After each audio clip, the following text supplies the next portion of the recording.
How many of you are shooting in a home office?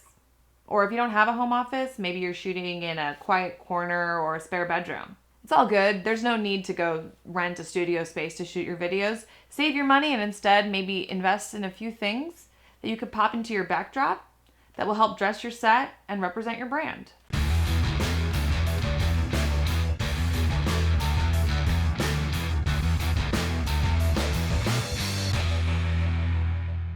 All right, there's a couple of key things I want to discuss first, and then we'll get into some decorating tips. First off, try not to leave too much space behind you. I'd say don't have more than 8 to 10 feet behind you.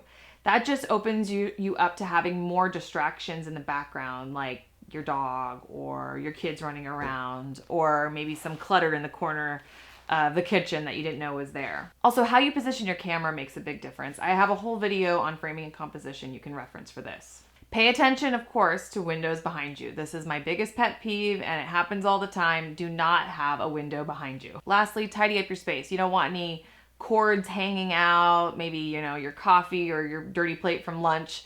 Get that stuff cleared out. We've all seen enough Zoom calls with the classic bookshelf background. Wow, super impressive. Lots of books, and I'm sure you've read all of them. But we're a little bit more creative than that.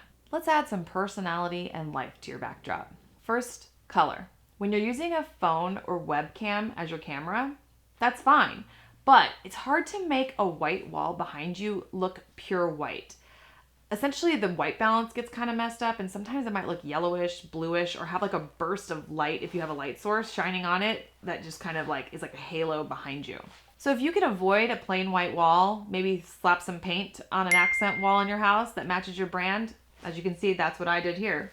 But I realize not all of you can paint your walls, so maybe add just a nice large piece of art in the background. Do you have a door in the background or maybe a window that's unavoidable? Then maybe you'd want to consider hanging a curtain. Now, I know curtains over windows are pretty typical, but you could always hang a curtain in front of the door and it'll look like it's a window behind it. Just make sure it's not so sheer that you can tell there's a door behind it. I love floating shelves. They're clean, minimalistic, and you can add and subtract decorative items as much as you want. When placing these shelves, make sure they're not so high up that they're not going to be in your shot, especially if you're going to be sitting down. Once you have those shelves, it's nice to have things on them that are at varying heights. If you already have a bookshelf behind you, maybe consider subtracting some of the books and replacing them with other decorative things like a candle or an air plant. Keep it interesting. But before you start just throwing decorations or props in the background, think about something that ties back into you and your brand. Like here's my brand palette, and as you can see behind me, I've styled this space to incorporate those colors.